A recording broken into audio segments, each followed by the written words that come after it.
আসলে আরেকজনকে অমুসলমান বলা বা মুরতাদ ঘোষণা করা সেটা একটু কঠিন, সেটাকে নিরুৎসাহিত করা হয়েছে বারবার। আমি অনেকগুলো হাদিসও দেখতেছিলাম। তো আপনি বলেন তো একটা হাদিস,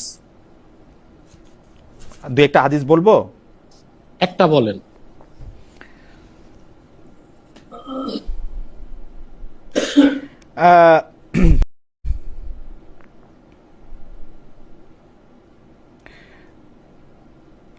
এইটা নবীজির ওহী লেখক যিনি ছিলেন, যিনি সাদ, সেই ইবনে মানে তিনজনকে আমরা পাইতেছি যারা আসলে ধর্ম নেওয়ার পরে ধর্ম ত্যাগ করছিল। একজনের নাম হচ্ছে হারিথ, একজনের নাম হচ্ছে নবীজির ওহী লেখক ইবনে সাদ, এবং একজন হচ্ছে ওবায়দুল্লাহ। এই তিনজনের কাউরেই মৃত্যুদণ্ড কেন কোনো শাস্তি তিনি দেন নাই। তিনি মনে কষ্ট পেয়েছেন এবং সর্বদা কিন্তু মেনে চলেছেন, সর্বদা মেনে চলেছেন লা ইকরাহা ফিদ্দিন, ধর্মে জবরদস্তি নাই। বাকারা 256 নম্বর আয়াত। সব ঠিক আছে। সহিহ বুখারীর 9ম খণ্ড হাদিস 318 আছে। আমি জাবির বিন আব্দুল্লাহ, আমি হাদিসটা পড়ি, আপনি পড়তে বলছেন। আমি তো বললাম, এবার আপনি মনে পড়ে গেলে আপনি বলেন। জি, বুখারী শরীফের শেষ খণ্ডে স্পষ্ট হাদিস, রাসূলুল্লাহ সাল্লাল্লাহু আলাইহি ওয়াসাল্লামের নির্দেশ, মান বাদদালা দীনহু ফাকতুলু, যে ব্যক্তি মুরতাদ হয়, ইসলাম গ্রহণের পর ইসলাম ছেড়ে দেয়, তার মৃত্যুদণ্ড কার্যকর করে। সহিহ বুখারীতে হাদিস একেবারে শেষ খণ্ডের শেষ দিকে স্পষ্ট উল্লেখ আছে। এখন যাদেরকে রাসূলুল্লাহ সাল্লাল্লাহু আলাইহি ওয়াসাল্লাম মৃত্যুদণ্ড দেন নাই, তখন পর্যন্ত মুরতাদের শাস্তি মৃত্যুদণ্ড, এই হুকুম বলবৎ হয় নাই। এই হুকুম বলবতের আগে, যেমন শরীয়তের মধ্যে তো অনেকে ইসলামের প্রাথমিক অবস্থায় নেশা করতেন, মদ পান করতেন, কিন্তু আল্লাহর পক্ষ থেকে নির্দেশ ছিল লা তাকরাবুস সালাতা ওয়া আনতুম সুকারা, তোমরা মদ্যপ অবস্থায় নামাজের কাছে যেও না। কিন্তু যখন আল্লাহ তাআলা মদকে হারাম করে দিলেন, তখন তো আর নামাজের বাইরেও মদ ধরার সুযোগ নাই, পরও মদ ধরার সুযোগ নাই। আপনি যে হাদিসের রেফারেন্স দিয়েছেন, তখন পর্যন্ত মুরতাদের শাস্তি মৃত্যুদণ্ড এটা বলবৎ হয় নাই। কিন্তু মুরতাদের শাস্তি যখন মৃত্যুদণ্ড, এটাকে যখন বলবৎ করা হলো, কিন্তু হাদিস তো পরে, হাদিস তো পরে, এই হাদিস তো সংকলন হচ্ছে পরে। শোনেন না আগে বুখারীর, আরে শোনেন না। জি, বুখারীর আমি তো বলতেছি, আমি একেবারে বুখারীর শেষ দিকের হাদিস বললাম, মান বাদদালা দীনহু ফাকতুলু, যে ব্যক্তি দ্বীনকে পরিবর্তন করে মুরতাদ হয়, তাকে মৃত্যুদণ্ড দাও। এটা বুখারী শরীফের হাদিস। এখন কোন হাদিস নাসে, কোনটা মানসুখ, কোনটায় মাসালা হবে, কোনটায় রায় হবে, এটা তো আপনাকে বুঝতে হবে। আপনি হাদিস শরীফ থেকে একটা হাদিস বের করে দিলেই তো আর হবে না, সেটার ব্যাখ্যাও তো আপনাকে দেখতে হবে। এখন কি করলে হবে? মাদ্রাসায় ভর্তি হতে হবে, নাহও সরফ পড়তে হবে, 12-14 বছর ফিকহ, তাফসীর, উসুল পড়ার পর যখন বুখারী শরীফ ধরবেন তখন বুঝবেন। আর এমনি বাংলা তরজমা পড়ে কিছুই বুঝবেন না। ওকে, এটার জন্য একটা উদাহরণ দিব, যদি আপনি রাগ না করেন, আমি একটা উদাহরণ দিই। আমাদের দেশে যারা এমবিবিএস ডাক্তার হয়, এইচএসসির পর তারা 6 বছর পড়াশোনা করে, এটা তো নিশ্চয়ই আপনি জানেন। এখন এমবিবিএস এর বইগুলো সবই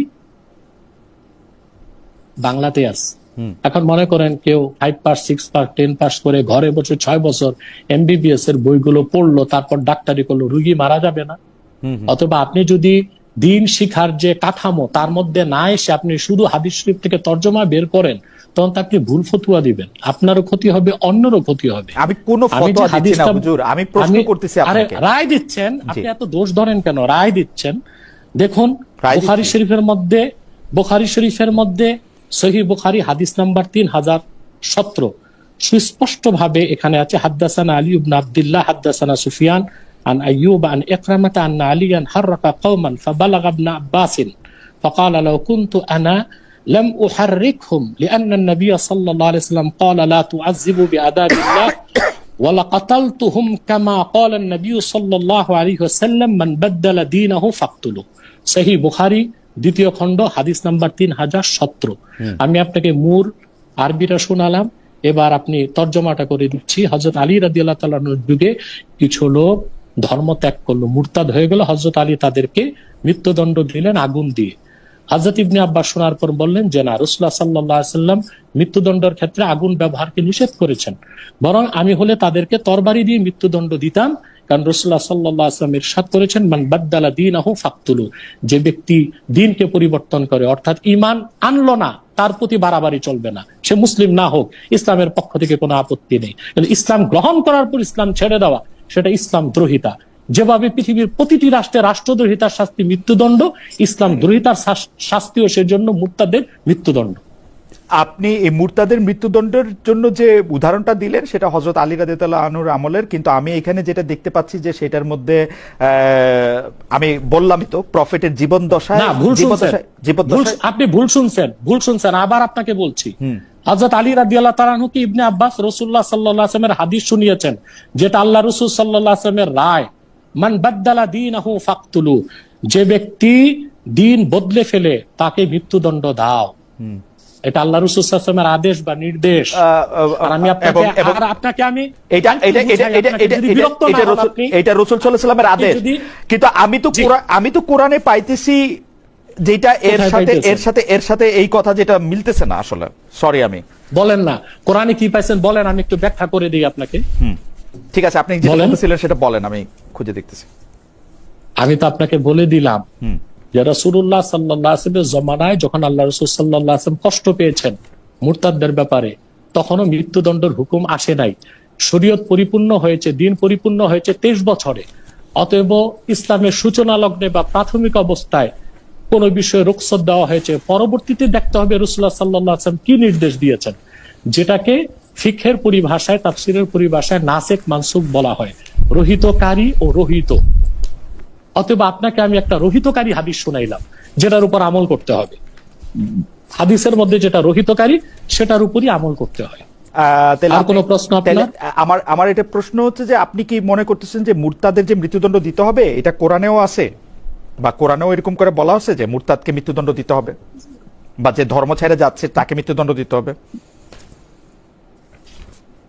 হ্যাঁ, কোরআন শরীফ থেকে এটার প্রমাণ পাওয়া যায়। আর দ্বিতীয় জবাব হচ্ছে, সবকিছুর বিধান তো শুধু কোরআন থেকে না, আমরা কোরআন সুন্নাহ দুইটাকে শরিয়া আইনের উৎস মনে করি। কোরআন শরীফে তো 5 ওয়াক্ত নামাজের কথা আছে, কিন্তু ফজর 2 রাকাত, যোহর 4 রাকাত, আসর 4 রাকাত, মাগরিব 3 রাকাত, এশা 4 রাকাত কোরআনের কোথাও নাই, এটা সুন্নাতে আসছে, হাদিসে আসছে। আমি আবারও বলি,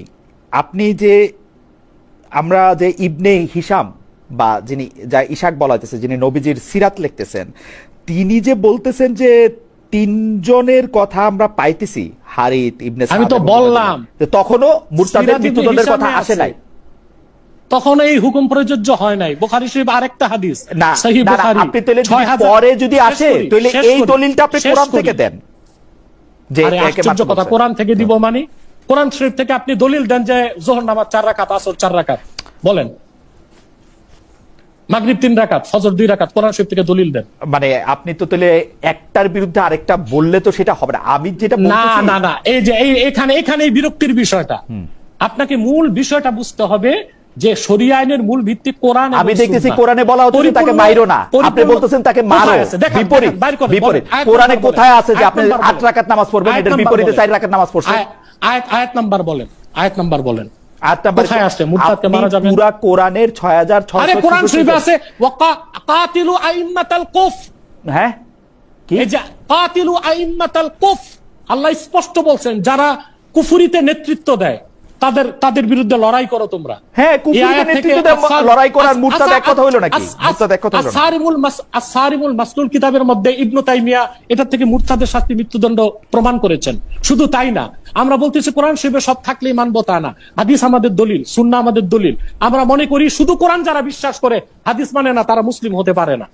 যেমন আপনাকে একটা দৃষ্টান্ত দিলাম, আমি 5 ওয়াক্ত নামাজের কথা আল্লাহ কোরআন শরীফে বলেছেন, কিন্তু কোন নামাজ কয় রাকাত এটা কোরআন শরীফের কোথাও নাই, এটা হাদিস থেকে আমরা পেয়েছি, সুন্নাহ থেকে আমরা পেয়েছি। জায়গায় 8 ওয়াক্ত নামাজের কথা নাই যে আপনি এটারে 5 ওয়াক্ত বানাইছেন। কোরআনে আছে আপনি মাইরো না, এখানে আপনি মারলেন, তাহলে বিপরীতে গেলেন না। এটাও নাই যে কোরআনে এটাও নাই যে মুরতাদকে মাইরো না। মাইরো যদি বলতো তাহলে বলতো যে মারো, এটা তো বলে নাই। আরে বাবা, আপনি আয়াত নাম্বার দেখান, মাইরো না কোথায় আছে?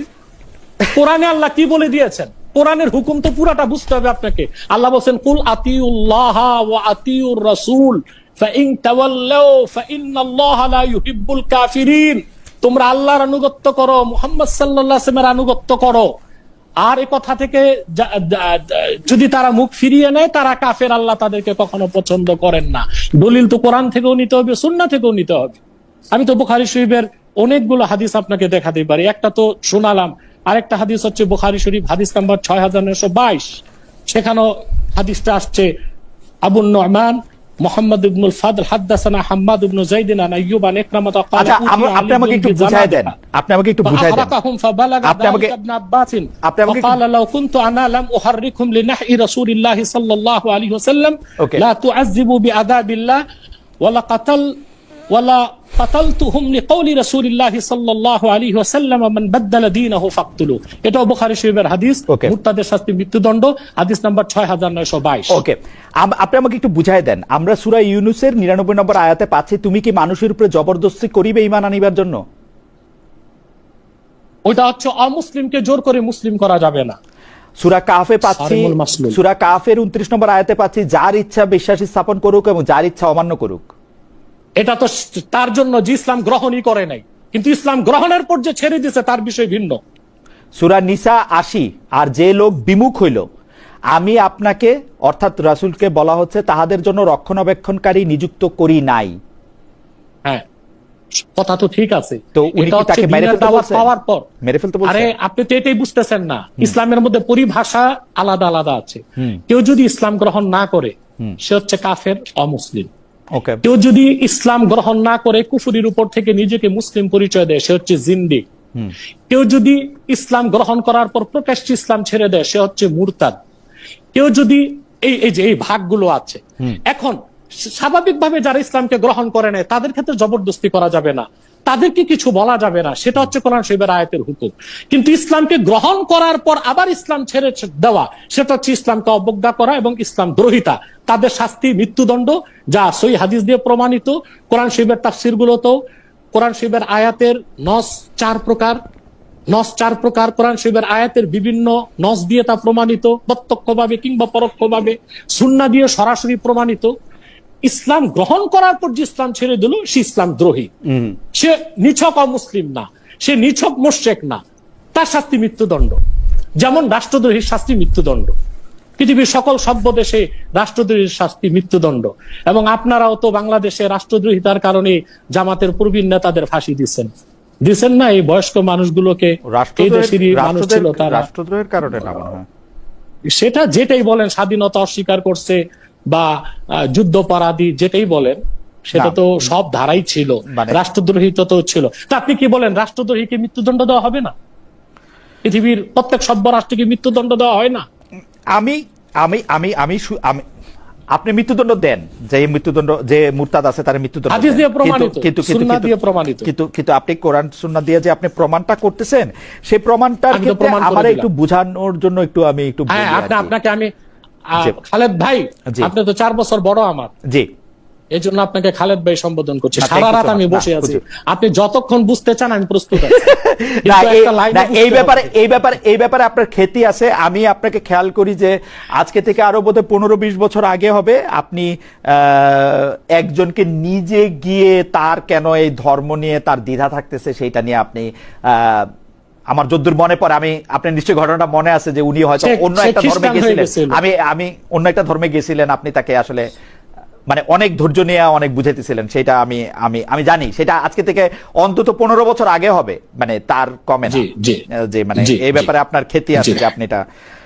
কিন্তু আমি সিরিয়াসলি এই জিনিসগুলি কেন বুঝতে চাই যে এখন মনে করেন এটা যদি এখন একটা আইন হয় বা এই আইনটা যদি এরকম থাকে যে মুরতাদকে হত্যা করা যাবে, তাইলে কি যে কাউরে একটা মুরতাদ ঘোষণা করা, তার মৃত্যুদণ্ড দেওয়া, এটা যে কেউ এটা করতে পারবে? এবং মানে না, যে কেউ করতে পারবে না, ইট ইজ ওকে। এখানে আরেকটা বিষয় আমি ক্লিয়ারিফাই করে দেই। হ্যাঁ, কেউ যদি ইসলাম ছেড়ে দেয়, গোপন রাখে, সে মুরতাদ বলে গণ্য হবে না, সে মুনাফিক বলে গণ্য হবে। ওকে, তার তো মৃত্যুদণ্ড শরিয়া রাষ্ট্র দিবে না, জনগণও দিবে না।